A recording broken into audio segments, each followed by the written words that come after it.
Curso Historia de la Independencia de Venezuela. Tercera parte. Segunda República de Venezuela.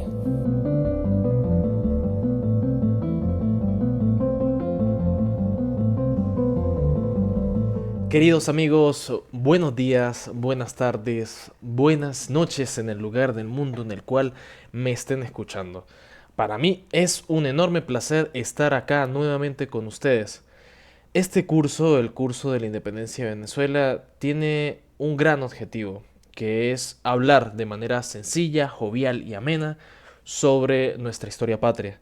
Y creo que se está logrando bastante bien. Agradezco mucho los comentarios de las anteriores clases, de verdad que son muy enriquecedores. Y nada, envío un saludo a todos los que estén escuchando esta clase porque hoy vamos a tocar una serie de temas muy interesantes porque ya nos estamos metiendo de lleno en el proceso de independencia, sobre todo en el proceso bélico, en el proceso político, en el proceso social. Y vaya que vamos a reflexionar muchísimo y conversaremos sobre todas estas vicisitudes, todos estos eh, esquinas, conjeturas que se presentarán. ¿Sí?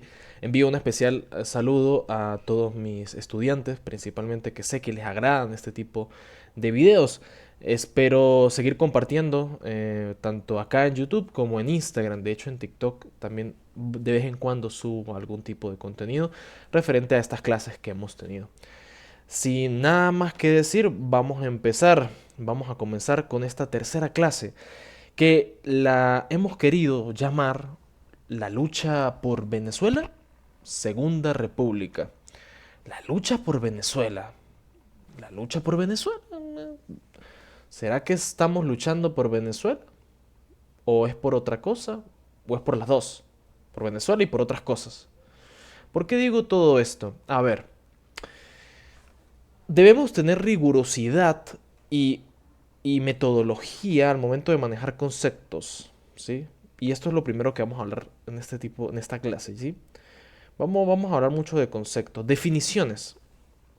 Y lo primero que vamos a tratar, más allá de que sea jovial, sencilla y amena, y que yo sé que no es necesario que algunos de ustedes tengan conocimientos históricos formales en universidades o en instituciones o en lugares especializados a la historia, bueno, es necesario definir ciertos conceptos para tener más claro hacia dónde nosotros queremos ir dentro de estas explicaciones.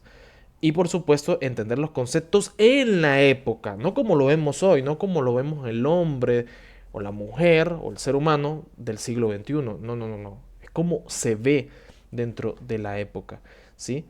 Y lo primero que debemos decir es que los hombres que están luchando o están hablando de la república se están refiriendo a una cosa interesante que viene desde Roma, ¿sí? ¿Qué es la República? Partamos de allí. Bueno, hablemos de Roma. Recordemos que cuando se funda Roma entre Rómulo y Remo, que el que lo va a fundar va a ser Rómulo, después de ver los augurios, ganarle este juego de ver más palomas en el aire, en el cielo a su hermano. Luego van a pasar una serie de cosas para que su hermano perezca, Remo fallezca, va a ser asesinado por Rómulo. Rómulo se va a volver el primer rey de varios reyes que van a gobernar Roma, más o menos desde el siglo 8 antes de Cristo. Y estos reyes van a durar hasta 509 a.C.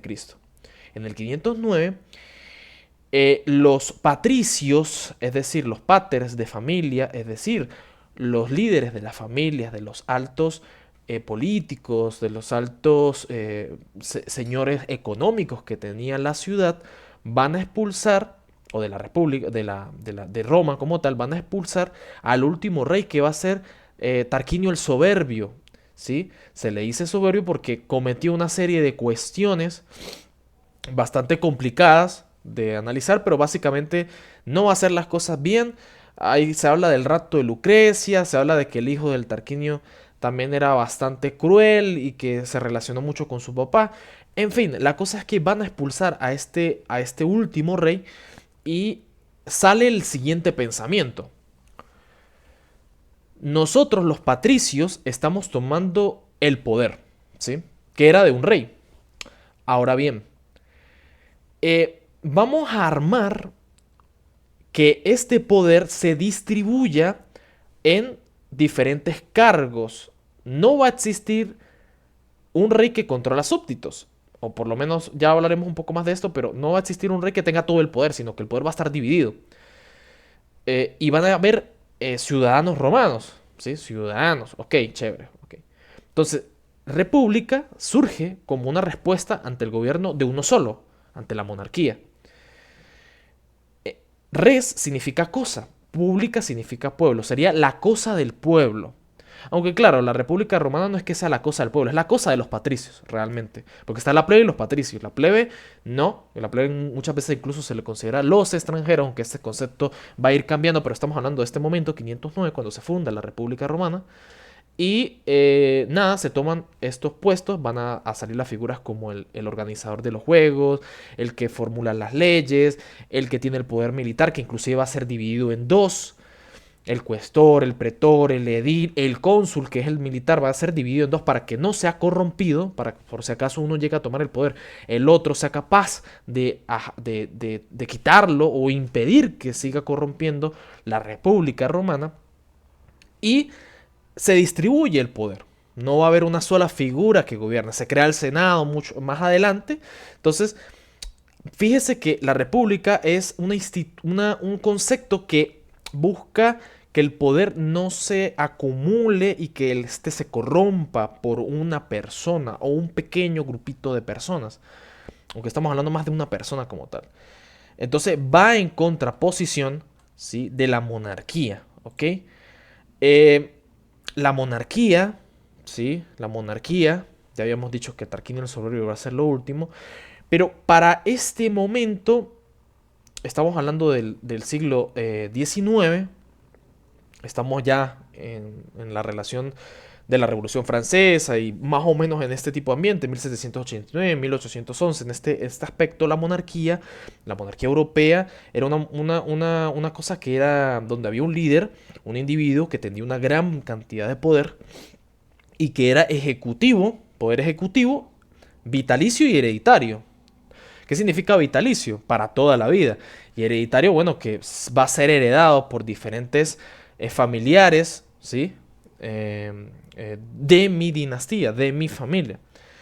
Recordemos que España tenía la Casa de los Trastámara, que va a terminar con Isabel la Católica y Fernando de Aragón. Y luego va a venir Carlos I, que va a ser de la Casa Habsburgo, ¿sí? Luego vendría más adelante cuando surge la Guerra de Sucesión Española, con Felipe V, cuando Carlos II muere y llega Felipe V, la Casa de los Borbones. Y recordemos que inclusive hoy tenemos en España un rey Borbón. Curioso, curioso, ya lo habíamos hablado. Entonces, en 1811 se forma la República para ir en contra del rey, para separar el poder del rey. Ya no ser súbditos, sino ser ciudadanos con unos derechos y deberes iguales ante cualquier persona, ¿sí? Y no que unos sean superiores a otros, por lo menos a nivel político, social, económico. Se crean diferentes magistraturas, este concepto viene de Roma, es decir, diferentes cargos públicos, ¿sí? Y se eliminan los títulos nobiliarios, títulos que sean hereditarios como conde, duque, marqués, etc. La república, pues obviamente se va a contraponer con la monarquía, ¿sí? Entonces, estos dos conceptos, monarquía y república, monarquía, monos de uno, archia, gobierno, monarquía viene del griego, república viene del latín, por si acaso, es decir, uno viene de los orígenes etimológicos, los orígenes de la palabra vienen de griego, de la antigua Grecia, y los otros vienen de la antigua Roma, del latín. Entonces, una vez aclarado esto, vamos a continuar con lo que habíamos visto en la clase pasada. Vamos a recapitular ciertas cosas. Aquí está la fundación de Roma y vamos ahora sí con Monteverde. A ver, vamos a hablar de Monteverde un poco. A ver, recordemos que Monteverde, a ver, se crea la Primera República, 1811, el 5 de julio, fecha que incluso pasó hace poco. El ejército patriota, digamos que cuando llega a Monteverde se va a pasar, al ejército realista. Habíamos dicho que van a ser por distintas causas. La primera causa va a ser por el terremoto que va a suceder, una de las causas va a suceder el terremoto que va a sacudir Caracas. Otra de las causas era porque la iglesia apoyaba a la monarquía y ir en contra de la iglesia era algo mal visto. De hecho, en las iglesias después del terremoto van a echarle la culpa a, a la pardocracia, a la masocracia, a esa república que se están haciendo los mantuanos, y que por eso es que sucede el terremoto, porque estamos desobedeciendo al rey que es enviado de Dios. Entonces estamos siendo castigados por Dios. Gente malvada que está creando la república. Existe un miedo ante Dios. O sea, y por eso es que cuando Domingo Monteverde llega, muchos van a pasar del bando patriota al bando realista. Cuando decimos realista es el bando monárquico, el bando español. Entonces, Monteverde es enviado desde Puerto Rico. Monteverde tenía la facilidad de poder tener buenas relaciones con los blancos criollos. Habíamos dicho que los blancos criollos son la élite, los mantuanos. Los mantuanos. Va a tener buenas relaciones con los mantuanos porque él de hecho estaba emparentado con algunos de ellos. En el caso, por ejemplo, de José Félix Rivas, parece que tenía algún tipo de parentesco. Pero no solamente estaba emparentado con los blancos criollos, sí, de alguna manera, sino que también él estaba muy estrecho con los blancos de orilla, porque él de hecho se consideraba un blanco de orilla. Eh, ¿Y quiénes eran los blancos de orilla? Ya habíamos dicho, comerciantes, pulperos, eran los que generalmente movían la economía de la época. Se supone que Monteverde viene a colaborar con el general Mijares. ¿Ok? Se supone. Logra controlar la situación. Ya habíamos hablado de que Monteverde logra más o menos estabilizar la situación. Recordemos que Miranda va a ser encarcelado después de los sucesos de la precapitulación que tuvo, después de la pérdida del castillo de Puerto Cabello por parte de Bolívar. Bolívar se le va a dar un pasaporte, producto de que entrega a Miranda. También se le da pasaporte a José Félix Rivas, entre otros, jóvenes mantuanos, jóvenes blancos criollos, pues. Y es paradigmático porque siempre, ¿cómo es posible que Monteverde le haya dado permiso a pasaporte para que se vayan? Como un perdón real, una cosa así. Que más que perdón real es como un permiso, como que bueno, mira, aquí no ha pasado nada, váyanse ya. Si eran los hombres más peligrosos estos radicales. Es curioso que sin duda el Imperio Español no estaría muy contento con esta decisión que tomó Monteverde.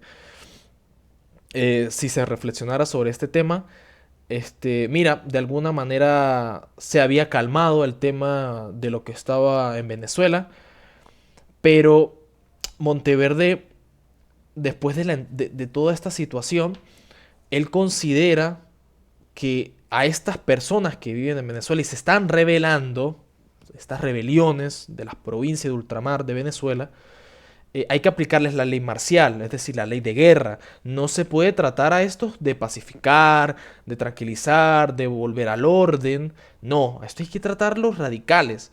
Hay que hacerlos radicales. Estos son unos revoltosos. Hay que aplicarles la ley de conquista. Y Monteverde no sigue la legitimidad que España en un primer momento tenía cuando las cosas estaban bien, estaban normales. Por eso es que en un primer momento, cuando los blancos criollos que no quieren ser patriotas, que no quieren estar apoyando a la república, apoyan a Monteverde, se están dando cuenta de que ya no existe república, exigen que volvamos otra vez al sistema social de tranquilidad, de orden, de castas, donde los blancos criollos tenían cierto poder, pero Monteverde no. Porque recordemos que Monteverde se reunía mucho con blancos de orilla. Y no solo eso, con mulatos. Se reunía con mulatos, con pardos, con otras clases, con zambos, con negros, con indios. O sea, digamos que el orden no sigue, no hay una legitimidad. De hecho, también él hace las cosas producto de esto como él quiere. Eh, Cuando ya pasa lo de Miranda, Miranda se va a la Carraca. Ya hablaremos de eso. Monteverde, después de que se acaba la Primera República y está en este proceso, sale la Constitución de Cádiz. 1812, también llamada la Constitución de la Pepa. ¿Por qué le dicen la Pepa? Curioso, porque el día que promulgaron esta constitución fue el día de San José, y a San José también le dicen Pepe, y de ahí viene la Pepa. Cuando se hace esta constitución, se supone que la monarquía que estábamos hablando antes, la monarquía que tenía Fernando VII, mientras está preso, porque recordemos que Fernando VII está preso, esta constitución se hace con el propósito de agarrar leyes, de tener leyes para ordenar más o menos la cosa, porque el rey está preso. En la monarquía era una monarquía absoluta. Se pretende hacer de que esta monarquía sea constitucional, ¿sí? En base a las leyes. Constitucional significa en base a una constitución, unas leyes. Es decir, no se puede hacer lo que se le dé la gana. El rey sigue habiendo, pero no puede hacer lo que se le dé la gana. Ya hablaremos de esto más adelante porque va a traer repercusiones. El punto es que hay unas leyes, hay unos códigos, hay unos decretos, unas normas a seguir.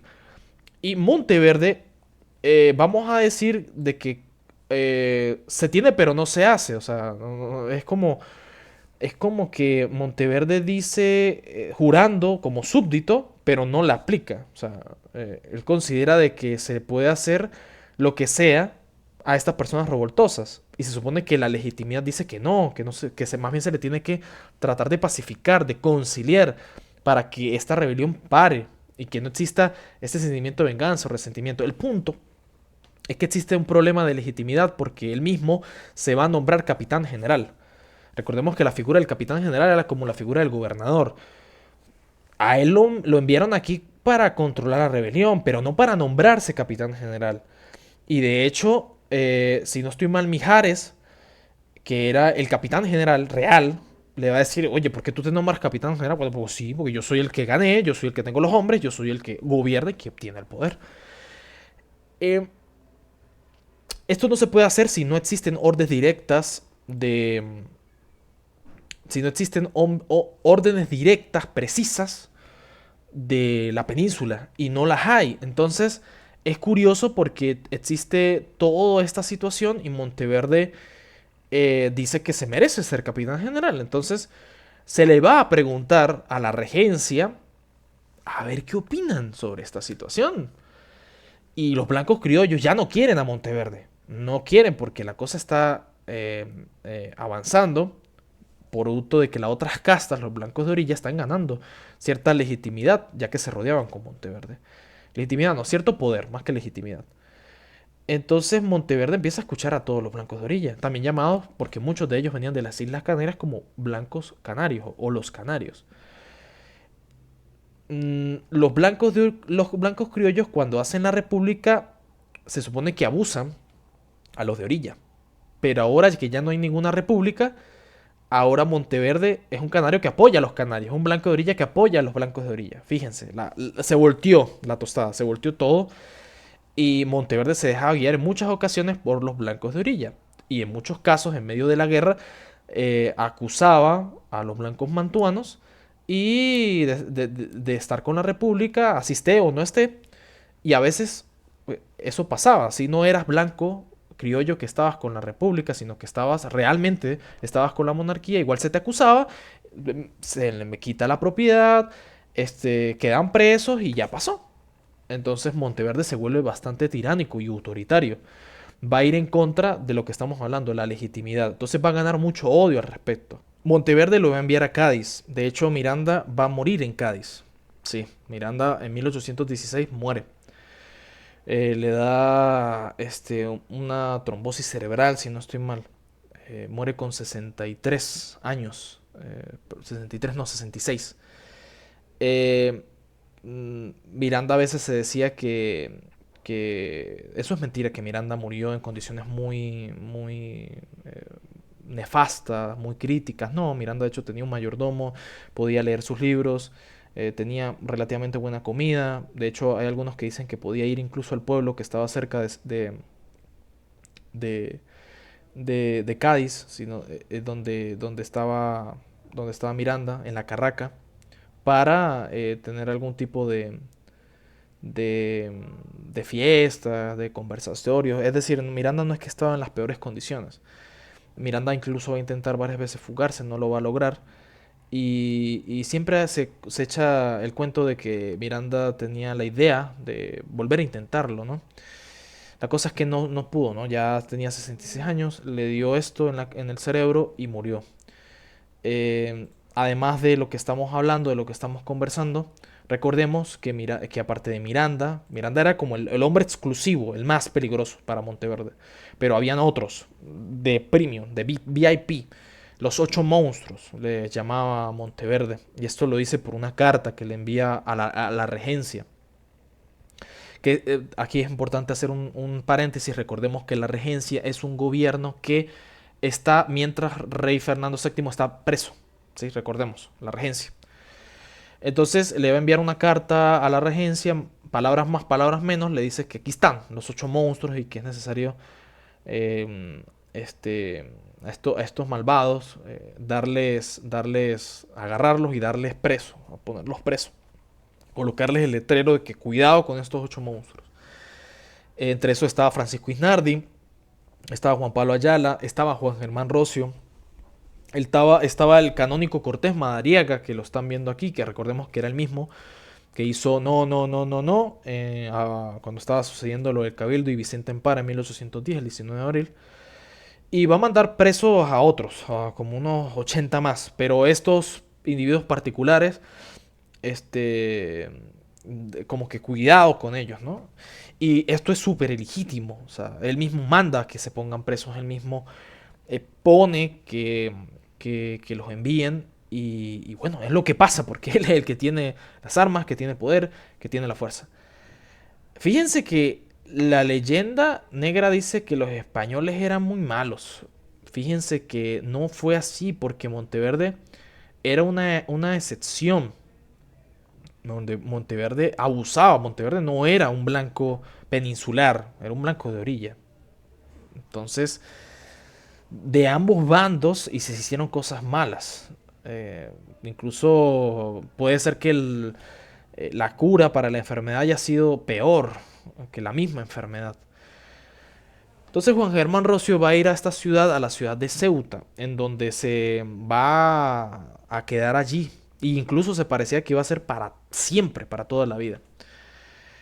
También se habla de que en este periodo de Monteverde y todo esto que está pasando, él tiene otra vez a la Real Audiencia. Recordemos que la Real Audiencia de Caracas, que era, vamos a decirlo así, como los tribunales, donde se promulgaban las leyes, se hacían los litigios jurídicos, etcétera, habían sido expulsadas cuando se crea la Primera República. Pero cuando Monteverde vuelve otra vez y ya no hay Primera República, va a tener muchos problemas con las personas de la Real Audiencia de Caracas. O sea, va a ser constante eh, la bravura que tenían estos funcionarios de la península, porque los de la Real Audiencia eran de la península, peninsulares, con Monteverde. Porque en efecto se le hacía todo lo que él quería. Y él hacía todo lo que él quería, sin ningún control. De hecho, Monteverde parece de que le quita poder al ayuntamiento, al cabildo, liderado por blancos criollos. Ojo con eso. Para colmo, de colmos, va a llegar una cartica donde le dice a Monteverde la regencia, que recordemos que Monteverde le va a escribir a la regencia para saber si le confirman el cargo de capitán general, y en efecto, se lo confirman. Le dicen, sí, mi señor, usted sigue como capitán general. Claro, la situación en España estaba muy crítica, no había tiempo, recursos para poder estar observando lo que hacía Monteverde con exactitud y termina pasando pues lo que los blancos criollos que en un principio apoyaban a Monteverde pues ahora querían totalmente lo contrario, no apoyarlo, pues no, se confirma que ahora Monteverde ya no es ilegítimo, ahora es un bandido legítimo, por así decirlo, es alguien que tiene legitimidad. Y, y bueno, entonces Monteverde ahora tiene esta legitimidad. Y aquí vamos a Monteverde. Pero sigamos adelante, sigamos al año siguiente, a 1813, iba a aparecer un hombre que habíamos citado en la primera clase de este curso y que tanto se ha dicho, tanto se ha hablado, tanto se ha conversado, se ha regado ríos de tinta sobre este caballero Simón Bolívar, sobre si fue bueno, si fue malo. Solamente estamos presentando los hechos, saquemos nuestras propias conclusiones. El punto es que vamos a hacer un recorrido por la vida de Bolívar antes de los sucesos de la entrega de Miranda. Bien, Bolívar va a nacer en 1783. Nace en ya la Capitanía General de Venezuela. Bolívar era mantuano, blanco criollo, un hombre extremadamente nacido de cuna rica, ¿sí? Eh, no es cierto de que Bolívar nació pobre, no. Bolívar va a tener distintos problemas a lo largo de su vida, sobre todo en estos primeros años. Primero y principal, empezando que su padre, Vicente Bolívar, va a morir cuando él tenía 3 años. Juan Vicente Bolívar va a morir cuando tiene 3 años. Ok, ok. Bueno, pero tenemos a su madre, ¿no? La cosa es que María de la Concepción va a morir cuando él tiene 7 años. O sea, imagínense ustedes a los 7 años sin papá y sin mamá. Y agregado a esto, agregado a esta situación, resulta que Bolívar tenía un abuelo que era muy querido para él, ¿sí? Que era Feliciano. Bueno, al año siguiente, cuando Bolívar tenía 8, que el que lo estaba cuidando cuando su madre murió, muere, fallece. Se queda sin su papá, su mamá y un abuelo muy querido que lo cuidaba, lo apreciaba. Entonces, ¿quiénes van a proporcionarle un mínimo de maternidad? Va a ser la negra Hipólita, ¿sí? O la negra Matea, que van a cuidar a Bolívar. Pero más allá de esto, Bolívar era una clase de muchacho rebelde, un muchacho alterado, echaba mucha varilla, era un niño bastante inquieto, no se quedaba quieto. eh, bueno, y había que buscarle de pronto alguna manera para controlar toda esta inquietud, toda esta de ser rebelde. Y va a ejercer como tutor un personaje fundamental, ¿sí? Que va a ser Simón Rodríguez. Simón Rodríguez va a enseñarle a Bolívar la ilustración, que recordemos que la ilustración es el periodo en Europa de las ideas de la ciencia, la filosofía, de la ética, la moral, la metafísica, en fin, la estética, donde va a haber un montón los enciclopedistas del momento, los intelectuales, que van a pensar, de hecho ahí viene la idea de no tener una monarquía moderna, sino una república moderna, a través de la ilustración. La ilustración es aquello, y lo dice Immanuel Kant en una ponencia que hace poco subimos en la metafísica de Kant. Kant habla de que la ilustración es el proceso en el cual el hombre se vuelve independiente de la sociedad y que piensa y reflexiona. Más o menos va tirando por allí y Simón Rodríguez le da estas primeras lecturas a Bolívar. Bolívar, bueno, se va a ver bastante influenciado por Rodríguez y logra controlar Rodríguez el temperamento. No vamos a decir controlar, gestionar el temperamento de Bolívar a través de estas ideas. De hecho, más adelante, dentro de este periodo de juventud, él se va a unir al cadete de batallón de milicias del 14 de enero. Él, de hecho, se va a formar en algo relacionado a artillería más adelante. Y eso inclusive lo hablamos en la clase pasada. De artillería, no, perdón. Él se va a relacionar con infantería. Y alguno de los que dicen que pierde el castillo de Puerto Cabello en la Primera República es porque él no se preparó para ser artillero, sino más bien en algo de infantería. Entonces, bueno, él se une al cadete batallón de milicias. Digamos que Bolívar, al morir su madre y su padre, tiene una gran fortuna. Él tiene, para echarles el cuento corto, 2 tíos. Uno que le cae mal, que cada rato se escapa de la casa, y de hecho cada vez se va con su hermana. Su hermana que lo quería muchísimo a él. Y hay otro tío que está en España. Ese otro tío que está en España le dice, vente, porque te quiero hacer como un tour. Te invito, vente para acá. Y Bolívar con unos 15 años era común, 15, 16 años era común que en esa época los blancos criollos, mantuanos, viajaran a España a conocer el viejo mundo. El viejo mundo era Europa, el viejo continente. Entonces Bolívar va.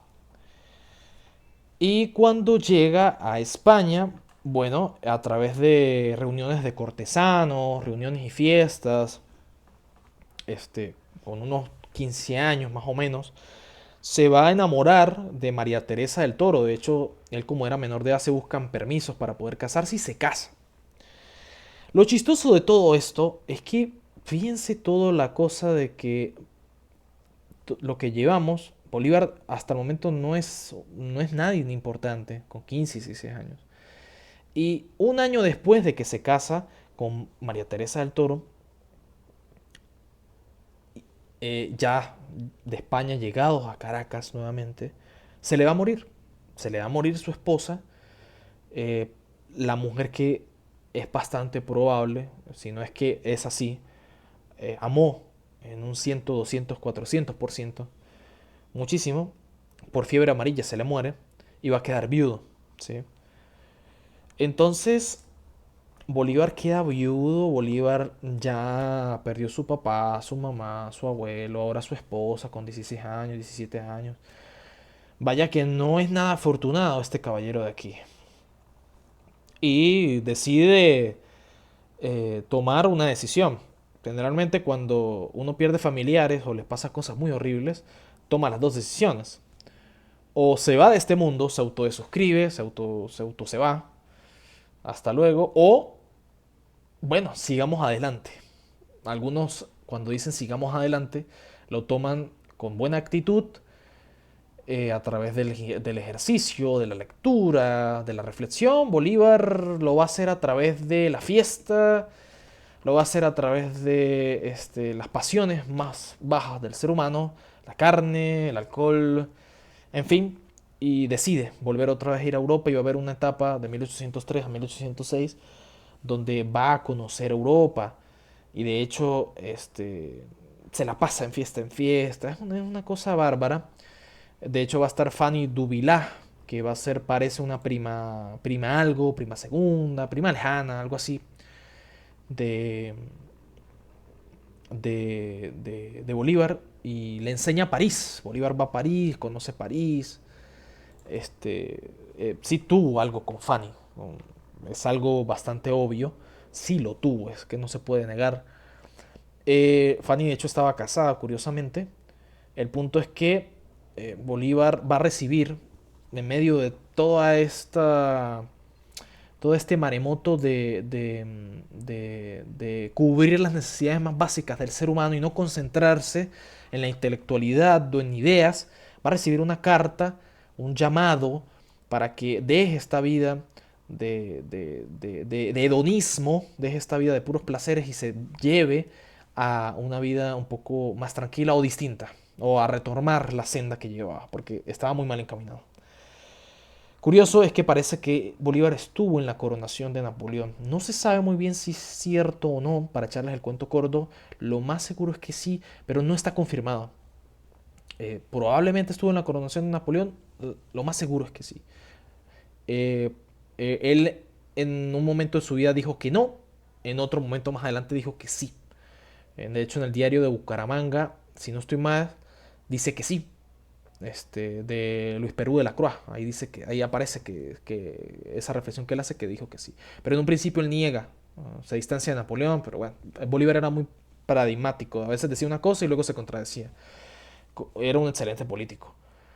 Bien, y este llamado lo va a tener de su maestro, su gran maestro, Simón Rodríguez, que no era Andrés Bello. Andrés Bello, y ya lo habíamos hablado en la clase pasada, le llevaba apenas unos 2 años aproximadamente. Era como un alumno superior a él que le daba consejos, lo ayudaba y le podía enseñar algunas cosas, pero no era el maestro era Simón Rodríguez. Y Simón Rodríguez va a llamar a Bolívar para reunirse, van a ir a Italia. No se sabe muy bien dónde estuvieron, pero en Roma. No se sabe muy bien en qué parte exactamente estuvieron de Roma, pero aquí es donde aparece el famoso juramento del Monte Sacro, donde Bolívar ya tiene ideas claras, después de hablar con su maestro y su maestro decirle, mira, estás tomando el camino incorrecto, vuelve otra vez al camino de las ideas, de la ilustración, busca que tu vida no sea mediocre, busca que no sigas con esta vida que te va a llevar a nada, vas a ser un don nadie, y Bolívar le suena mucho esto, aquí donde Bolívar parece que como que desea ahora sí ser alguien en la vida. Es curioso este juramento y básicamente para echarles el cuento corto nuevamente, él jura acabar con el imperio español, así de sencillo, acabar con España. ¿Sí? Bolívar era un blanco de ideas radicales. Hacerlo ya. Ok, ok, ok. Bien. Ok, entonces, en los años de la independencia, Bolívar el 19 de abril no va a tomar mayor importancia. Digamos que Bolívar se desentiende un poco de esto de seguir jurándole al rey de España, porque el 19 de abril de 1810 aún no somos independientes, aún no, se distancia y va a ser después del 5 de julio de 1811 cuando empieza a tomar más protagonismo, sobre todo en la sociedad patriótica, en esas conversaciones largas que tuvo no solamente con Miranda, sino con otros blancos criollos, tanto del bando radical como el bando semiconservador como el bando conservador. Recordemos que más o menos habían tres bandos. Uno que apoyaba al Bolívar y a los blancos jóvenes, otro que era más de Rossi y otro que era más de Miranda. Eh, y llegamos acá a la entrega de Miranda. Bolívar va a entregar a Francisco de Miranda. Después de la entrega se le da un pasaporte y él va a ir a Curazao. Bien, Bolívar va a llegar por Curazao aproximadamente, luego viaja a la Nueva Granada. Recordemos, la Nueva Granada es lo que conocemos como Colombia. Y allí aún se estaba hablando de Fernando VII. Era como que si estuviéramos en Venezuela en 1810. Aún se hablaba de la legitimidad de Fernando VII.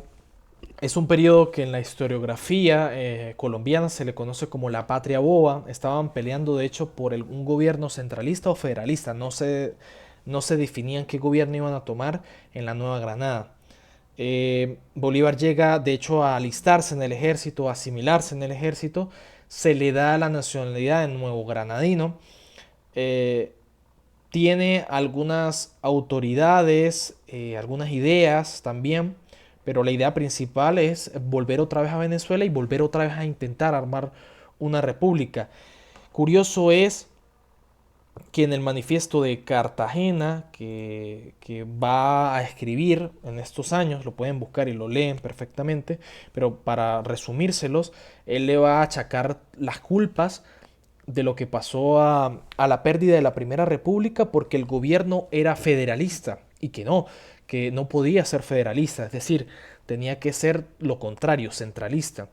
No podía ser de que todos gobiernen en distintas provincias por igual, sino que no, debe haber un solo gobierno en Caracas, en la capital, debe haber un solo líder porque la situación crítica lo amerita, que no estamos en paz, que no estamos en tranquilidad y se necesita un gobierno fuerte. Ya aquí empiezan a aparecer las ideas a través de escritos y discursos, porque él era un muy buen orador, una buena persona que hacía discursos, de que se necesita control, orden, dureza, y no federalismo, sino centralismo. Bolívar se le puede decir de todo, pero federalista jamás lo era, siempre tenía esta idea del centralismo.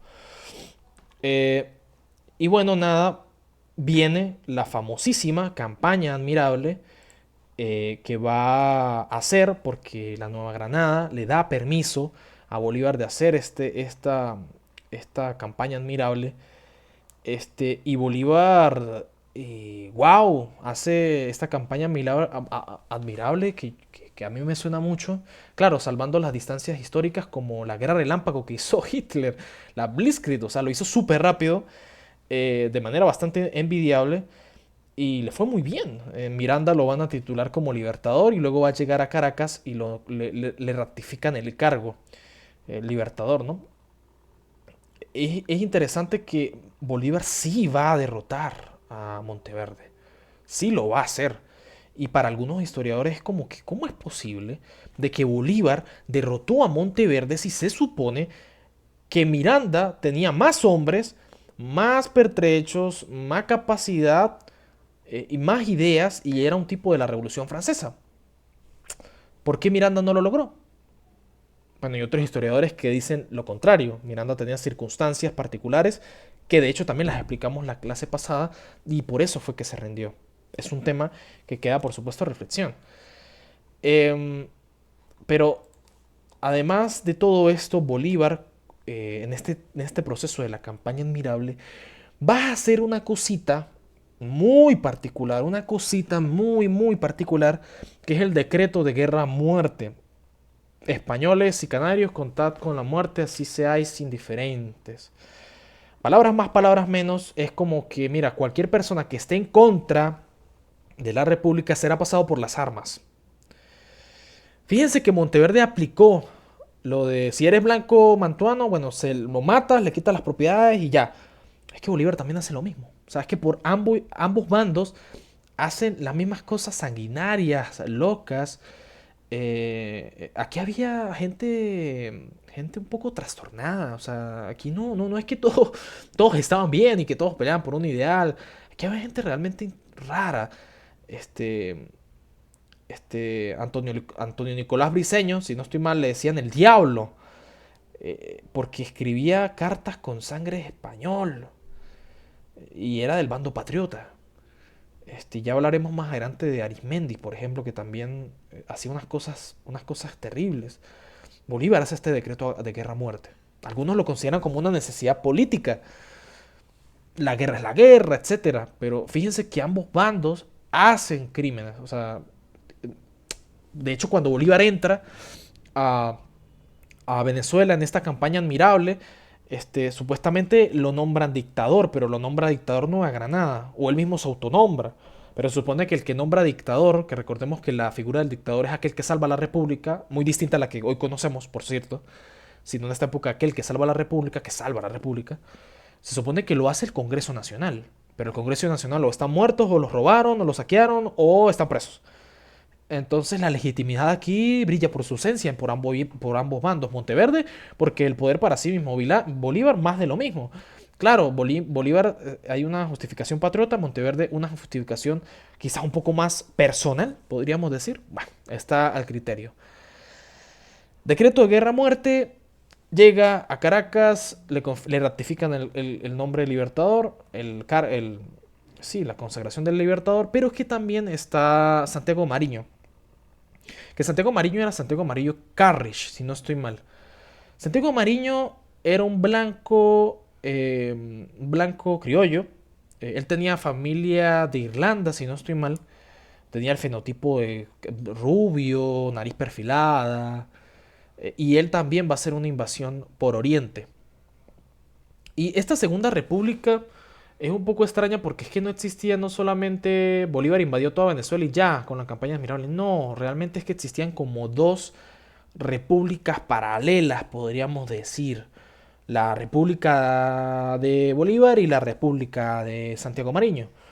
Sí, de hecho las dos repúblicas no se unían, no era una sola, sino que cada quien andaba con su cuenta. Se apoyaban militarmente, se apoyaban, sí, sí lo hacían, pero digamos que no era una sola. De hecho, los orientales siempre como que ven al centro, sobre todo a Caracas, como que aquellos que quieren tomar todo el poder y no lo desean, obviamente. Entonces Oriente está así.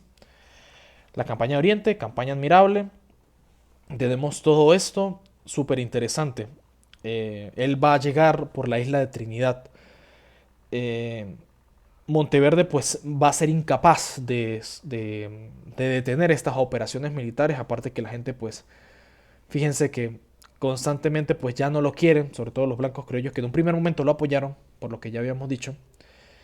Y nada, Monteverde pues se va, cae por sí misma, no fue realmente Monteverde, sino fue por otras causas, que la última causa fue Monteverde, pero se cae esto de sostener la legitimidad del capitán general español, por así decirlo, el capitán general realista.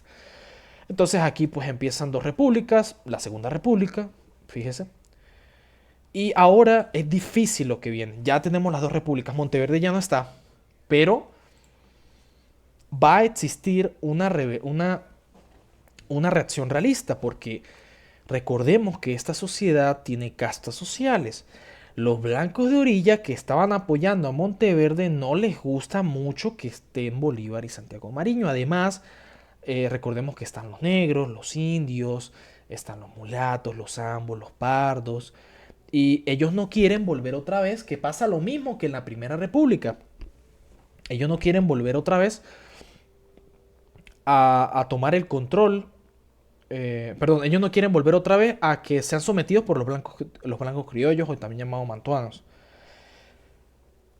Y es que no solamente estaba Monteverde como líder realista, es que habían otros líderes, ¿sí? Pero va a haber uno que va a tener como objetivo principal acabar, no tanto con la República, acabar con todos los blancos criollos. Antes de entrar a esto, a este tema particular de este realista, bueno, realista, a este personaje que quiere acabar con todos los blancos criollos, debemos hablar de que mientras en otras partes de las provincias de ultramar, las otras partes de lo que conocemos como la América Española, que se independizaban con 2, 3, 4 batallas, aquí era fuerte. O sea, era una constante lucha entre un bando y otro. Hay una guerra social. Hay una guerra entre un grupo y otro grupo. No era realmente nosotros, o es que decir nosotros es como raro. No era realmente esos venezolanos peleando con españoles. No, no, no, no, no. Era un grupo de provincianos que querían una república contra otro grupo de provincianos que no querían la república, que querían seguir con el status quo, es decir, con el estado general que tenía estar con España. Entonces, esto es interesante. Hay un autor, Laureano Vallenilla Lanz, que tanto se le ha criticado por el cesarismo democrático, por este libro, que él dice que esto fue una guerra social, estos primeros años, y no voy a decir revolución, porque eso ya está más cuestionado, y esa palabra se usa mucho hoy en día. Utilicemos guerra social, hay una guerra social entre estos dos grupos, ¿sí? Aquí no importa el rey, aquí importa lo social. Aquí hay un montón de hombres de orilla, blancos de orilla, canarios, que estaban en contra de la república, ¿sí? O sea, no es que eran españoles con venezolanos. Fíjense esto. Entonces todo el mundo estaba conflicto, todo esto estaba lleno de conflicto, y si no se estaba, bueno, tenías algún tipo de problema. Los indios eran privilegiados, pero ya con la creación de la república ya no más, porque supone que esos súbditos que habían sido privilegiados por la corona española porque estaban en una debilidad, ¿sí? Ahora no, ahora son iguales ante la ley. Los de orilla les prometieron a los negros, y esto pasó con Monteverde y otros que ya hablaremos, que si apoyaban al bando realista, bueno, se les liberaba, se les daba la libertad y se podían ir de las haciendas de sus amos. Entonces la cantidad elevada de negros que apoyaban al Imperio Español era grande. Es paradójico pensar de que las personas que estaban en el bando realista no eran todos blancos. Habían de diferentes colores, de diferentes orígenes sociales, ¿sí? Es curioso porque siempre es como que blancos contra blancos, o no sé, o el bando republicano todos son negros, indios, blancos contra blancos, solamente blancos que son los españoles, y no era así. Entonces, ahí está ese tema. Una guerra social que va a durar hasta más o menos 1815, cuando ya hablaremos de eso, cuando podemos hablar de guerra internacional, que ya no es solamente guerra aquí en Venezuela entre la misma gente, sino que ya ahora sí podemos hablar de que españoles van a venir aquí a pelear. Y bueno, mientras todo esto está pasando, esto de la guerra, del decreto de guerra a muerte, unos se matan a otros, se roban las propiedades, es que una cosa espantosa, la guerra es una cosa espantosa. Bueno, adivinen quién va a estar de regreso. Napoleón va a ser derrotado, ¿sí? José I se va, que él era el hermano de Napoleón, y vuelve el deseado Fernando VII, el hombre de las delicias, el hombre que todo el mundo quería regresar, etcétera, etcétera. Y ahora existe un grave problema, porque se supone que si Fernando VII, después de toda esta cuestión, regresa, es válido seguir con la república, porque en un primer momento nos estamos separando porque el rey no, bueno, es ilegítimo, ¿sí? Pero ya el rey ya está, ¿sí? Pero claro, después el rey es incompetente. El rey es incompetente. Y por eso nos liberamos. Entonces, es interesante todo esto porque Fernando VII regresa. Y de hecho, Fernando VII va a jurar la constitución de la Pepa de 1812. Fernando VII lo obligan a jurar. Ya no es una monarquía absoluta, ahora es una monarquía constitucional. Y Fernando VII no lo quiere. Fernando VII, de hecho, cuando regresa, mete preso a una gente, toma el ejército, hace lo que quiere y regresa con el poder absoluto. Él no quería que ninguna ley le dijese qué hacer. Y en el ejercicio del trono, Fernando VII realmente es que es uno de los reyes más, wow, más locos, en el sentido de que hizo administrativamente tantas cosas incompetentes, al igual que su padre, Carlos IV. De hecho, para muchos historiadores españoles se consideran como los dos peores reyes, aunque bueno, eso es un tema de debate, pero wow, las cosas que hicieron, como por ejemplo Fernando VII pedirle la mano a una hermana de Napoleón o que lo adoptara, era una cosa bárbara, ¿no? Y bueno, justamente a estos dos, especialmente a Fernando VII, pues le tocó lo complicado de la invasión napoleónica de Napoleón, enfrentarse a Napoleón, y les tocó lo de las rebeliones de las provincias de ultramar. Vaya paquete, ¿no? Fernando VII tiene la grandiosísima idea, la super mega idea de, este, bueno, ahora sí, traer una expedición para derrotar a estas rebeliones, que ya lo hablaremos más adelante. Y mientras él está organizando todo el tema de que ya pasó la lucha contra Napoleón y organizar unas tropas que pelearon contra Napoleón para traer y controlar las rebeliones de las provincias de ultramar, en este caso también vamos a hablar de Venezuela, ahora sí vamos a ver la figura que va a entrar a este conflicto social, de guerra social. José Tomás Bóves el Urogallo. José Tomás Bóves el Urogallo. Hablar de José Tomás Bóves el Urogallo es un tema complicado, ¿sí? Para empezar, Bolívar decía que Bóves el Urogallo no era amamantado por las tetas de una mujer, sino por las tetas de las furias del infierno. Vaya la forma en que lo dice, ¿no? Con mucha zozobra, con mucha palabra. Bóves era un tipo espantoso, fuerte. Bóves va a nacer en España. Es uno de estos tantos blancos de orilla que vienen a hacer vida a la América, a hacer unos reales, a trabajar, etcétera. Él era marinero, de hecho era contrabandista.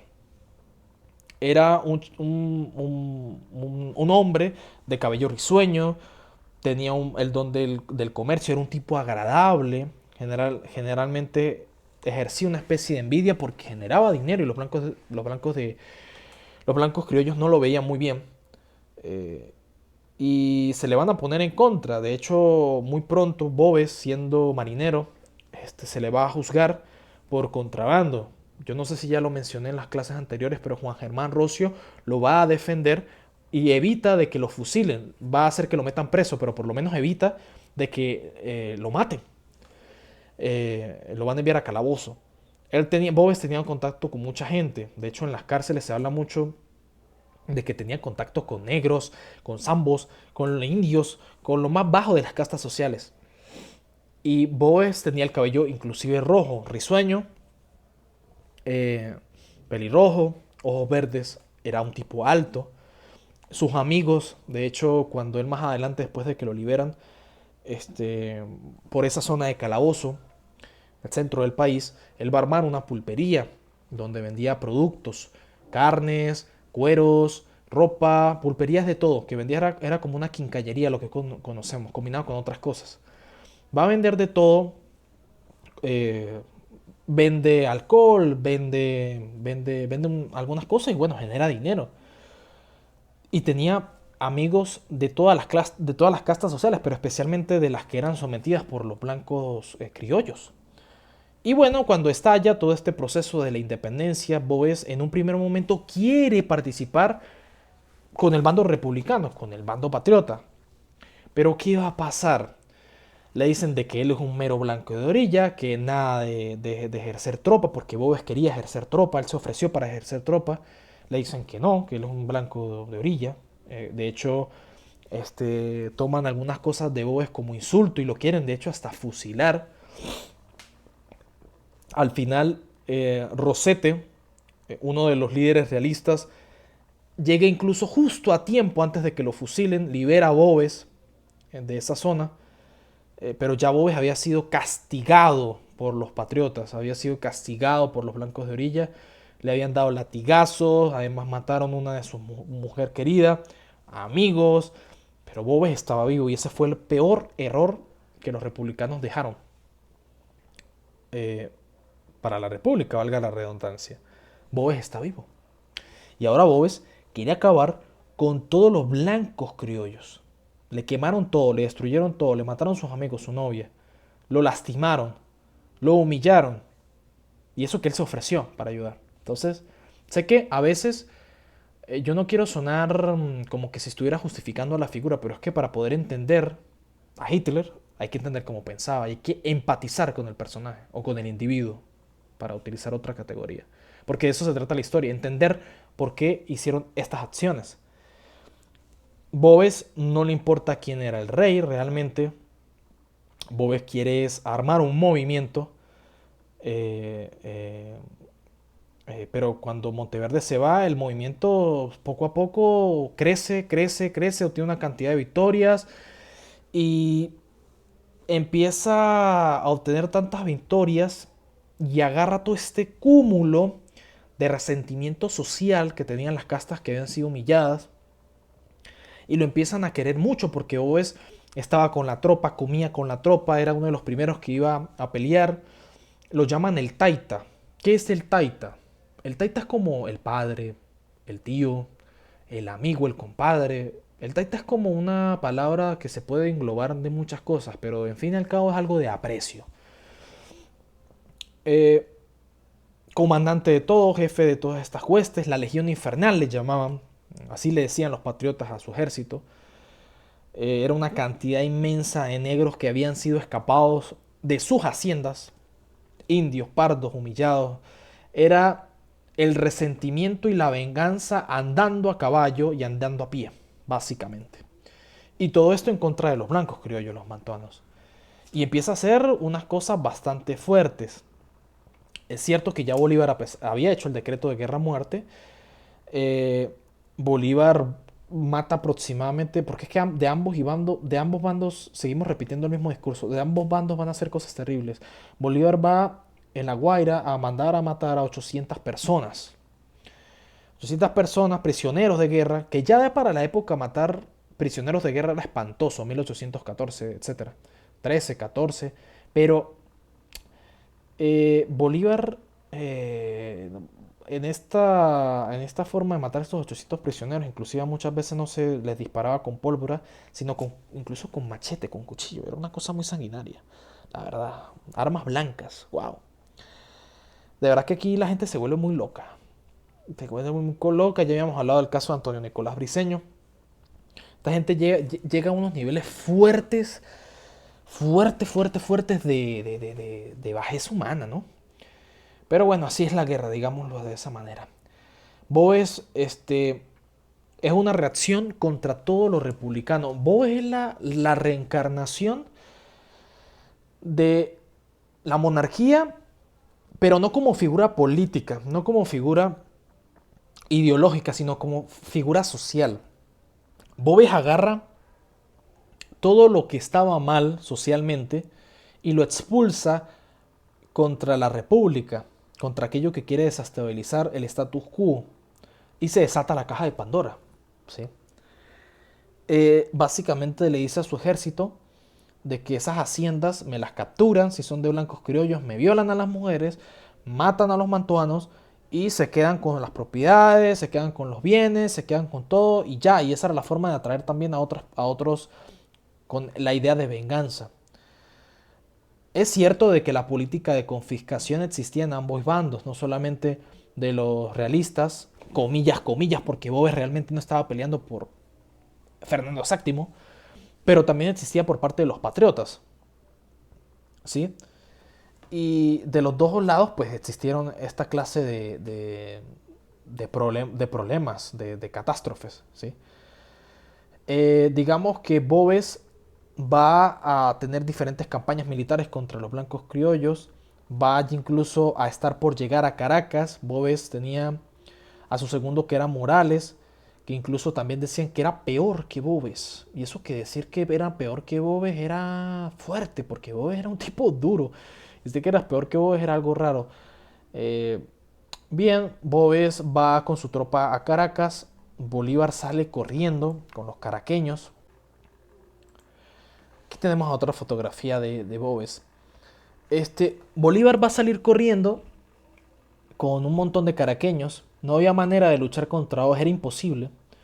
Se hace la migración de Oriente. Yo les recomiendo que vean, hay un podcast de Inés Quintero, muy interesante en YouTube, que habla de este tema, de la migración hacia Oriente.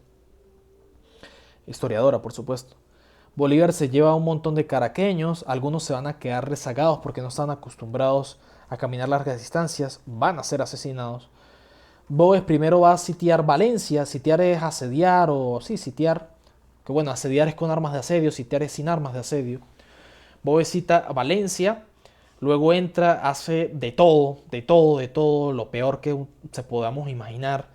Eh, Se había nombrado producto de esta emergencia, una junta, perdón, una reunión para que Manuel de Cajiga tuviera alguna especie de autoridad dentro de todo este problema. Y Boves se burlaba constantemente del general, de aquel general, porque la autoridad era él.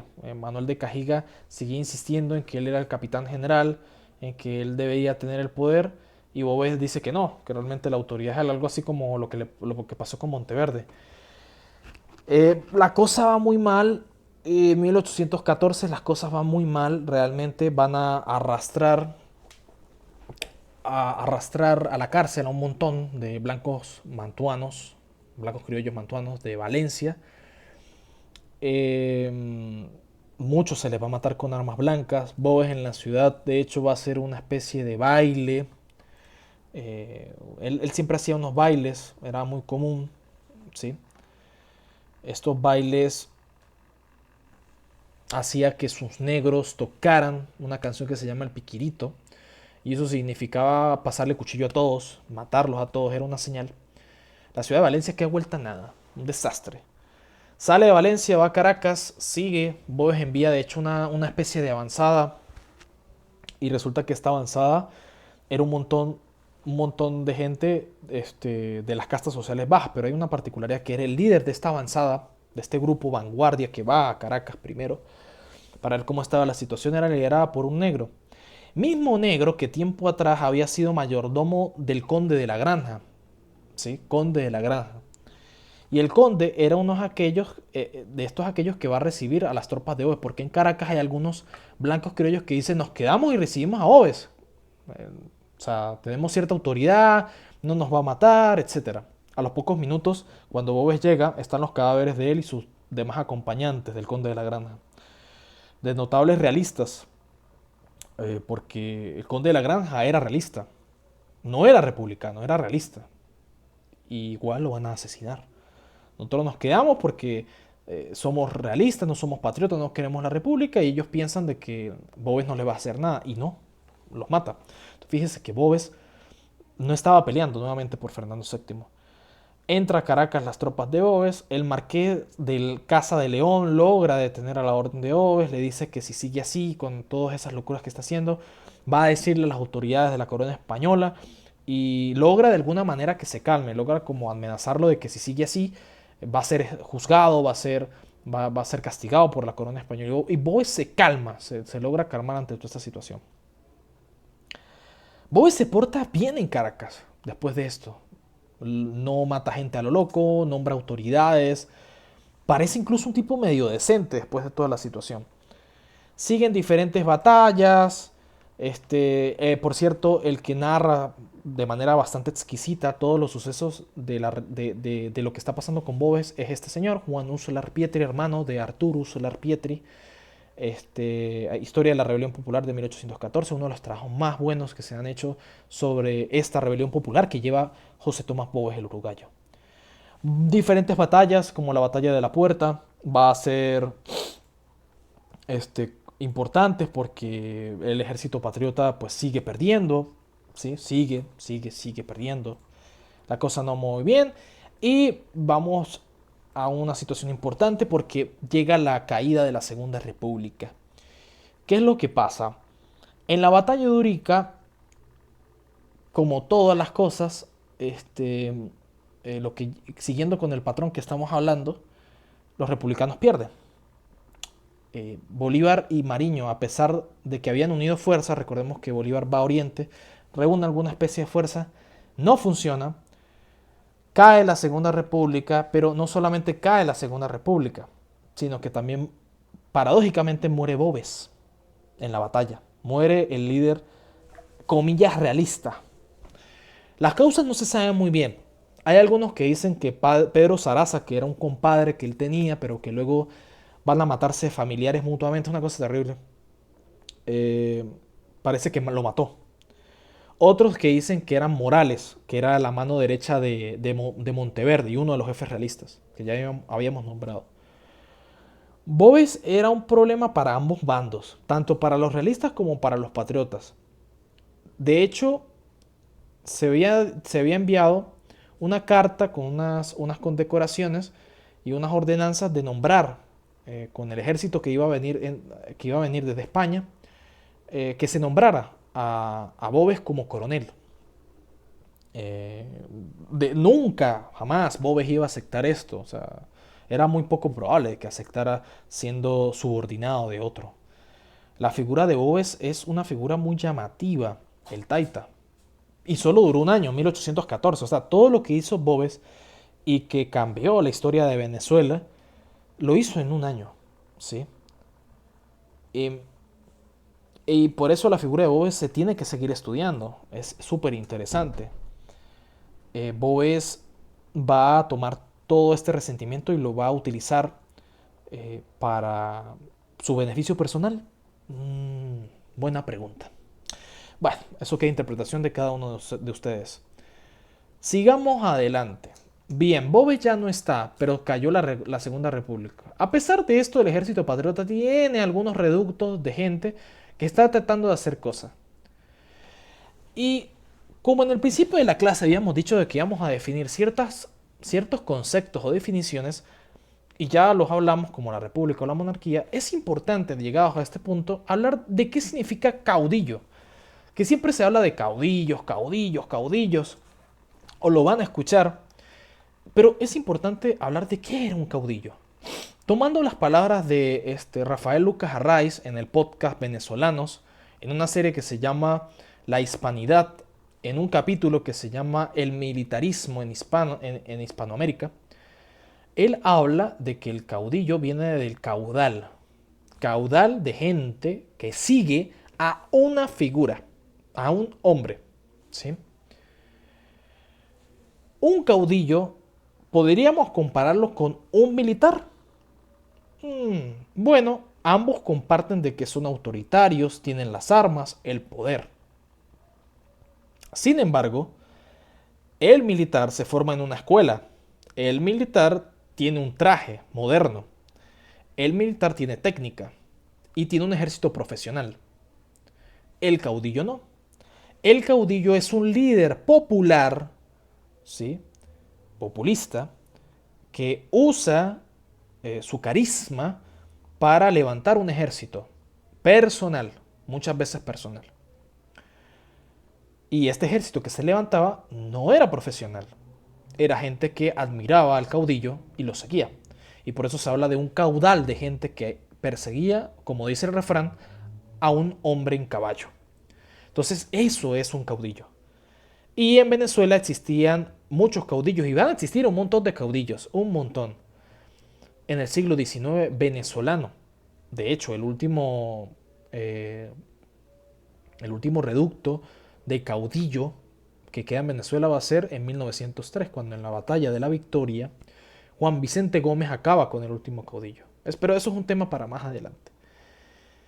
El punto es que en esta época no existían escuelas militares, no existía formación militar, sino simplemente un hombre con una idea y con su carisma, con su populismo, con sus discursos, levantaba un ejército personal para agarrar lo que él quería.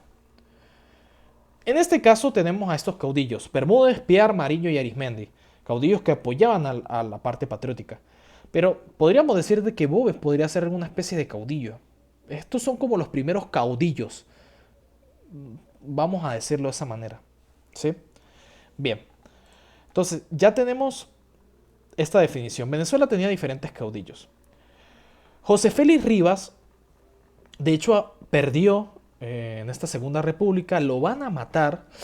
Primero le van a sacar las extrañas estando vivo, la cabeza la van a freír aceite, la van a poner en un palo en la casa de Caracas y su mujer, de hecho, nunca va a salir de la casa y dice que va a salir de la casa hasta que quiten ese palo con esa cabeza de su esposo. Van a pasar varios años hasta que pase eso. Una cosa que se me olvidó mencionar es que Boves era un tipo bastante cruel en el sentido de que, por ejemplo, él agarraba a las personas y a los prisioneros de guerra los toreaba, como los toros, les colocaba las banderillas y les clavaba la espada. Y otra cosa muy interesante es que a sus peores enemigos políticos los enterraba y lo único que dejaba era la cabeza. Les echaba miel en la cabeza y traía un montón de bachacos y se comían la cabeza mientras él estaba vivo, la persona estaba viva. Era una cosa espantosa. Pero estos hombres, los caudillos, tampoco es que se salven de ser violentos, ¿sí? Bermúdez era alto y fuerte. Piar era un marinero. Ya hablaremos de Piar más adelante, es un caso muy complicado. Mariño era un hombre pudiente, con dinero. Y Arismendi, que ya lo habíamos nombrado, bueno, cumple a rajatabla esto de la guerra-muerte. O sea, del decreto de guerra-muerte, a veces se ponía muy bravo si no cumplía matar a 80 españoles peninsulares en un día. Se ponía muy bravo. Y estos son los hombres, los caudillos de la República. Vamos a decirlo así. Estos son los principales. ¿Qué va a pasar? Habíamos hablado de que Fernando VII va a querer traer una expedición con un ejército para que venga para acá, para Venezuela, y acabe con estas revueltas, ¿sí? Y va a traer a Pablo Morillo, el pacificador. Y Pablo Morillo no es estos hombres sin experiencia militar. No. Pablo Morillo peleó contra Napoleón. El ejército que viene para acá, de 15.000 hombres, pelearon contra Napoleón. Y le ganaron, por cierto. Ya aquí podemos hablar de que hay una guerra internacional.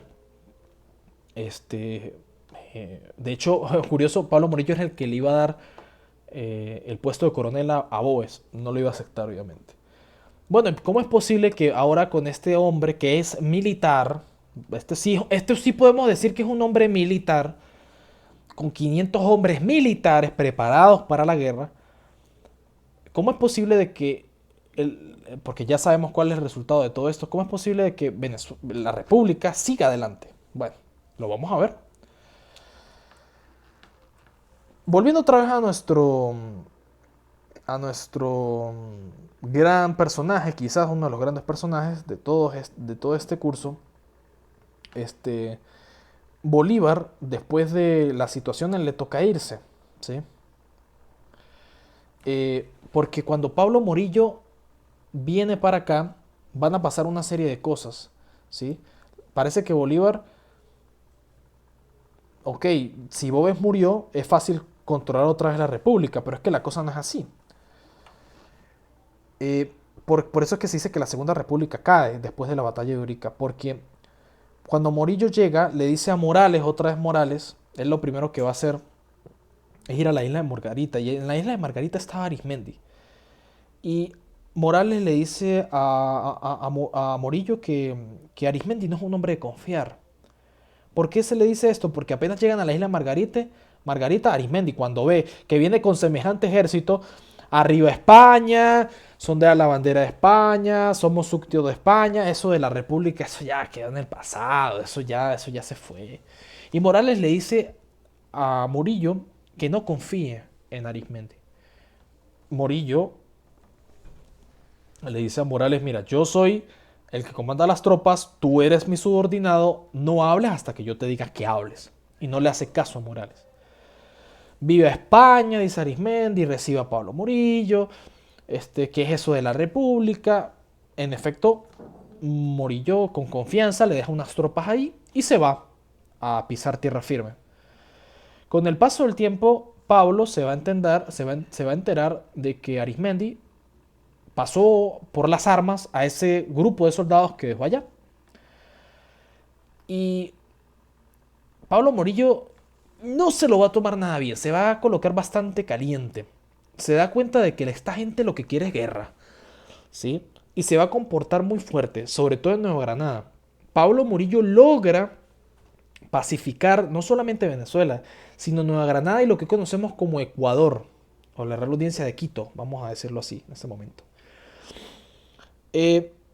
Gran parte de Venezuela, producto de Murillo, va a ser pacificado, ¿sí? Sobre todo la parte costera y la parte central, y sigue para la Nueva Granada. A ver, volvamos otra vez a Bolívar, ¿sí? Porque nos habíamos quedado allí. Lo que pasa es que había que dar más contexto. Bolívar no es hasta el momento un hombre exitoso. Bolívar, después de la campaña admirable de 1813, no es que gane muchas victorias, no es que consiga muchos méritos, sino por el contrario, después de la campaña admirable viene derrota y derrota y derrota y con bobes, y escapar y bueno, buscar la manera de sobrevivir. Más bien hay otros líderes de estos caudillos que vimos antes, Arismendi, etcétera, que van a empezar a agarrar protagonismo. Luego de la caída de la Segunda República, Bolívar escapa con Santiago Mariño a Cartagena. Cartagena estaba convulsa, y no podía pedir más apoyo allí, como sí lo hizo la primera vez antes de la campaña admirable. Él va a Jamaica, pide apoyo en la colonia inglesa, no se lo dan. Y aquí es donde él hace otro escrito. Ya habíamos hablado del manifiesto de Cartagena, pero él aquí en este caso hace la carta la carta de Jamaica, ¿sí? Y hace un análisis muy interesante de la población. Y ya es la primera vez que a Bolívar se le empieza a ocurrir la idea de que, ya con firmeza, de que nosotros los americanos, ellos los españoles, ya empieza como a haber una diferenciación, claro, porque ya viene Pablo Murillo y ya pasó esta convulsión de la guerra social. Además de esto, en Jamaica, les recomiendo que por cierto lean la carta. Además de esto, en Jamaica lo van a tratar de matar, y le toca irse. Y se va a ir, esto es uno de los episodios más locos de Bolívar. Bolívar se va a ir a la República de Haití, ¿sí? Una república que gobernaba gente afrodescendiente, gente negra. Todos los negros habían matado a los blancos. Era una república de negros, de afrodescendientes. ¿Cómo así? ¿Cómo que Bolívar, blanco criollo, llegó a Haití? Si se supone que es una república de puro sal, cocos y bananas. Una república bananera y de negros. Pero Bolívar le toca. Bolívar le toca bajar esto a esto. Y aquí es donde podemos hablar de que ya esto de las castas sociales empieza como a cambiar la mentalidad de Bolívar y de toda la sociedad venezolana. Ya empieza a haber algunas diferenciaciones, quizás. No diferenciaciones de diferenciaciones, sino diferenciaciones en el sentido de que ya no hay diferencia, valga la redundancia, sino más bien como igualdad. Y ahora se empieza a buscar por ideas. De hecho, en la Carta de Jamaica, Bolívar empieza a hablar de ideas de república, ideas de que somos americanos, ideas de que no debemos estar con España. Ya no era por quién tiene los privilegios o no en la sociedad, sino ya era por una idea un poco más allá, más política. Bien, Alexander Petion, el líder de esta república, va a recibir a Bolívar y lo va a apoyar. y se hace la expedición de la llamada expedición de los Cayos. Se le dice así porque se organizaron en 7 u 8 cayos, no recuerdo, para invadir otra vez. Y Bolívar va a conseguir una serie de victorias militares importantes. Eh, pero más que él conseguir unas victorias militares importantes, podríamos decir de que realmente va a ser el movimiento patriota el que va a conseguir victorias militares importantes. Él como persona no es que le vaya súper bien en esta expedición de los Cayos al volver a intentar invadir Venezuela. El que sí le va a ir bien, más bien, valga la redundancia, va a ser Manuel Piar. Manuel Piar va a ser capaz, Manuel Carlos Piar, que es todo un enigma, va a ser capaz de conquistar o liberar lo que conocemos hoy como los estados Bolívar y Amazonas, más o menos. Pero principalmente lo que hoy conocemos como Ciudad Bolívar, que en ese momento era Angostura. Manuel Carlos Piar es todo un enigma, no se sabía de dónde venía, la sociedad lo trataba como pardo. De hecho, él era hijo de una mulata y un blanco de orilla, no recuerdo, pero era adoptado, él realmente no era hijo biológico de ellos dos. Supuestamente hay varios señalamientos de dónde realmente era Manuel Piar. Unos dicen que era hijo de alguna de las 8 musas de Aristilleta. 8 musas de Aristilleta eran hijas de un tipo importante, un poder político y económico. Y alguna de estas 8 musas, bueno, era muy cariñosa y estuvo con varios caballeros, etcétera, etcétera. Y bueno, por lo visto, alguna de estas pudiera ser o pudiera haber sido su madre, ¿sí? Su progenitora. Pero claro, lo inquietante es saber quién era el padre. Parece que algunos dicen que era el príncipe de Braganza, que era el sucesor del imperio del Brasil, o de la dinastía que manejaba el imperio de Brasil. Parece que otros hablan de que inclusive era hijo del papá de José Félix Rivas. Y hay otros que dicen que era el hijo del papá de Bolívar, Juan Vicente de Bolívar, porque Juan Vicente de Bolívar era extremadamente cariñoso. No se sabe muy bien de dónde era Manuel Piar. Eh, Parece que fue criada en una de las haciendas de San Mateo, una de las haciendas de Bolívar. Entonces por allí hay esa conexión de que pudo haber sido el papá de Bolívar. Bien, a pesar de que Manuel Piar era blanco, fíjese de que y era, o sea, era blanco con una piel fina, o sea, se notaba de que él no era un pardo, se sabía o sea, el fenotipo, las características faciales, las características físicas señalaban de que él era, pareciese que era como un blanco de un blanco criollo, pero no, era un pardo y se le trataba como un pardo. Entonces, Piar, aparte de su origen difícil de conseguir, él odiaba a Bolívar y Bolívar odiaba a Piar. Piar odiaba a Bolívar sobre todo porque cuando se acaba la Segunda República y Bolívar y Mariño se escapan, Piar nota de que Bolívar se lleva parte del Tesoro Nacional, o una gran parte del Tesoro Nacional. ¿Y eso qué pasa? Si Bolívar iba a buscar más hombres, pertrechos, armas y iba a volver a intentar invadir con Mariño. ¿A ustedes no les suena esto? Sí, es lo que ustedes están pensando. Lo de Miranda. Miranda también hizo lo mismo, y Bolívar lo criticó. Y Piar había sido soldado cercano de Miranda. Y por eso Piar odiaba a Bolívar porque Bolívar hizo lo mismo que él criticó, que era sacar el Tesoro Nacional y buscar hombres pertrechos, buscar ayuda. Entonces Manuel Piar no tenía buenas relaciones con Bolívar. Tenían sus diferencias. Piar entonces gana batallas de forma continua en la campaña de San Félix, de Guyana, etcétera, las libera. Bolívar, recordemos que en el manifiesto de Cartagena justifica de que se necesita un mando duro, un solo hombre, y adivinen quién debe ser ese solo hombre en las ideas de él, pues él, valga la redundancia, pues Bolívar, yo debo ser el que lidere esto. Eh, quiere el control absoluto. Él decía que si Pablo Morillo volvía otra vez de Nueva Granada, volvía otra vez a Venezuela, si no había un solo hombre, uno contra uno, un solo líder, iba a estar todo cuesta arriba. Entonces, él quiere esto, pero van a existir muchas trabas para que exista un solo mando. Entre esos, Manuel Piar, que era la principal. Manuel Piar no reconoce A Bolívar constantemente se burlaba de Pierre, le decía el Napoleón de las retiradas. Curioso eso, el Napoleón de las retiradas. Bolívar logra estar en Guayana, en lo que conocemos como Estado Bolívar, en la ciudad de Bolívar aproximadamente. Pierre lo recibe, pero sus tropas no lo van a aceptar como un líder, no lo aceptan. Lo aceptan como un patriota, pero no como el líder. El líder es Pierre. Bolívar sí tenía apoyo de otra gente y se va a armar un consejo de guerra contra Pierre.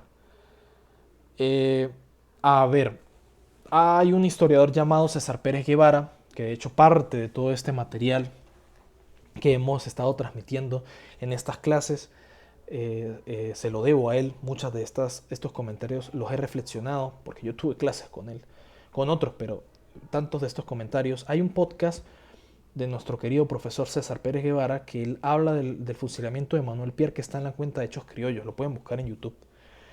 Él lo explica con más detalle, pero la cosa es que Pierre parece que lo piensan fusilar. Bolívar arma una imputación, es imputado, ¿sí? El almirante Luis Brión, que es el presidente del Consejo de Guerra que le hacen a Pierre, es enemigo de Pierre, personal. El fiscal del Consejo de Guerra, que era Carlos Sublet, era enemigo de Pierre. El resto de los hombres del Consejo de Guerra, casi todos eran enemigos de Manuel Pierre. Es decir, Pierre está siendo juzgado por un montón de enemigos. Pero Pierre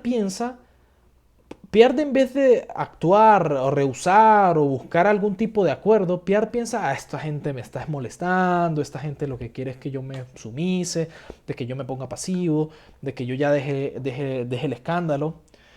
Me recuerda mucho como cuando uno, ustedes muchachos, si me están escuchando, los de este colegio que no voy a nombrar, pero ustedes saben quiénes son y los aprecio muchísimo. Era como cuando uno hacía una acta, ¿no? Pero uno amenazaba, no la hacía, sino que la amenazaba. Te voy a hacer acta, te voy a hacer acta.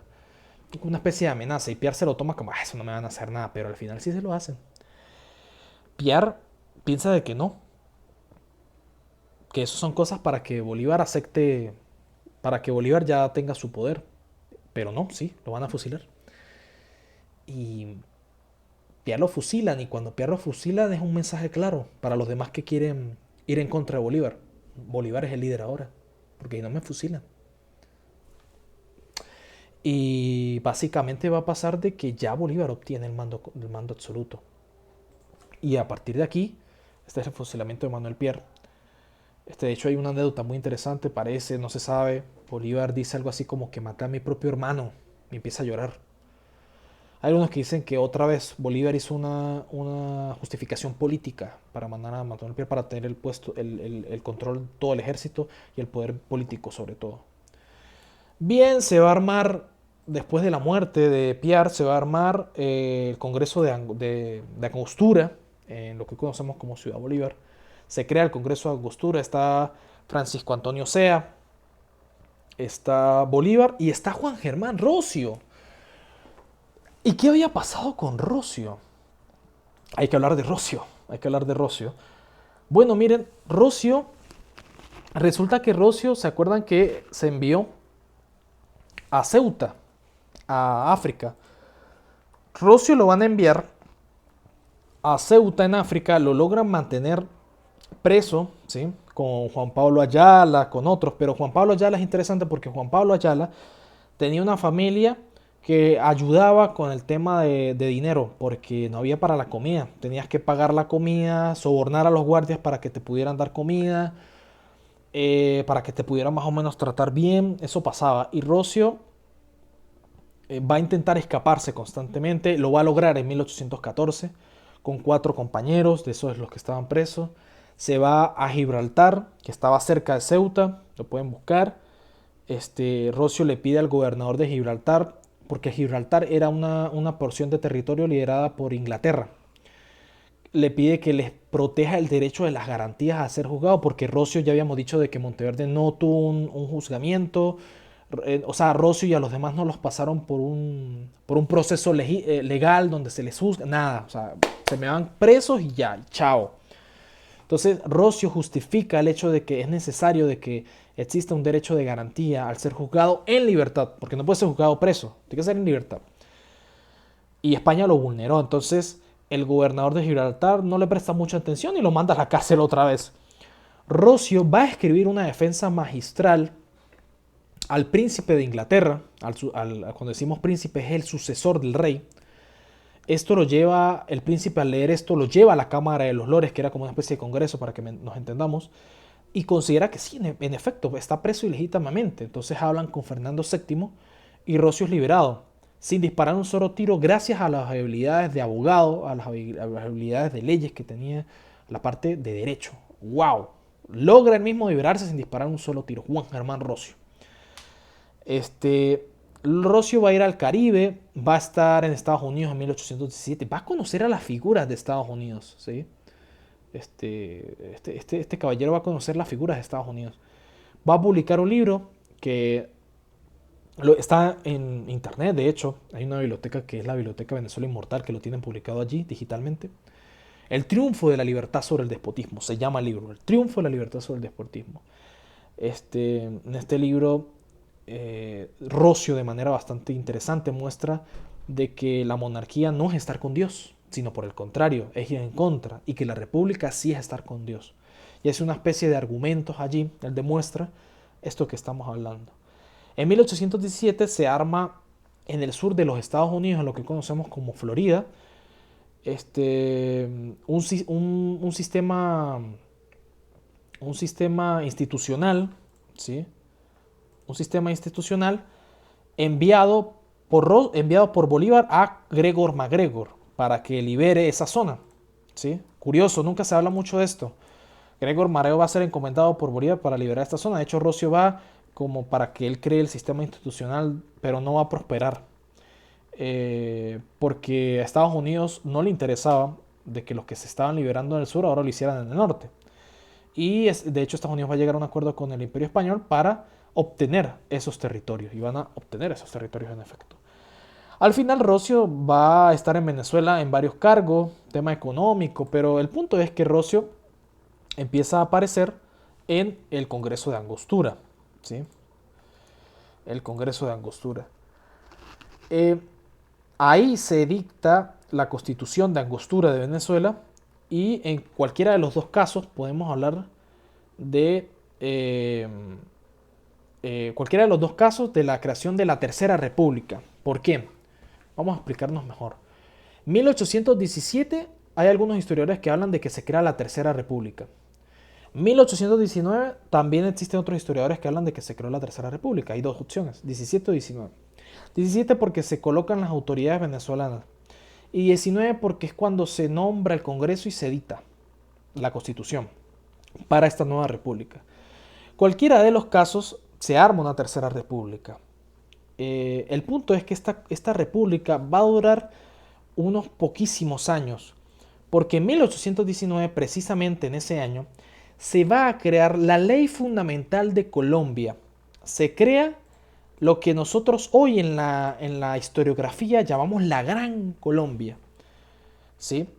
Un territorio que estaría conformado por la Capitanía General de Venezuela, la República de Venezuela, Nueva Granada y Ecuador, y parte de lo que conocemos como Panamá, ¿sí? Se va a armar la República de Colombia. De hecho, Bolívar nunca va a llamar la Gran Colombia, nunca se llama la Gran Colombia. Ese es un nombre que los historiadores le van a colocar más adelante. En todo caso, podríamos decir que en la época le decían Colombia la Grande o República de Colombia. De hecho, se llamaba así, pero la Gran Colombia no. Pero para que ustedes y nosotros nos podamos entender, existe la Gran Colombia. Ahí surge este país, valga decir, la Gran Colombia. ¿Qué será de esta nueva república? ¿Quiénes conformarán la Gran Colombia? ¿Qué va a pasar con Venezuela? ¿Qué va a pasar con Pablo Murillo? ¿Qué va a pasar con esta lucha internacional? Porque les he hecho un spoiler. Fernando VII quiere enviar más tropas. ¿Qué va a suceder? Eso lo veremos la próxima clase de nuestro curso Historia de la Independencia de Venezuela. Por lo pronto, queridos amigos, quedo atento a sus preguntas, dudas o comentarios. Agradezco profundamente que todo esto que estamos haciendo sea muy bien recibido. Para mí es un enorme placer estar poder dictando estas clases para todos ustedes de manera libre, gratuita. Es un obsequio. Yo dije que esto iba a ser un obsequio, ya que aquellos estudiantes que han llegado aquí. Esto es un obsequio para ustedes. De cualquier forma, muchísimas gracias. Comenten acá abajo todas las inquietudes, preguntas y comentarios que tengan. Con gusto las responderemos. Quédense para esperar mucho más. Nos vemos en la próxima clase de nuestro curso. Aquí Breyen, un saludo. Adiós.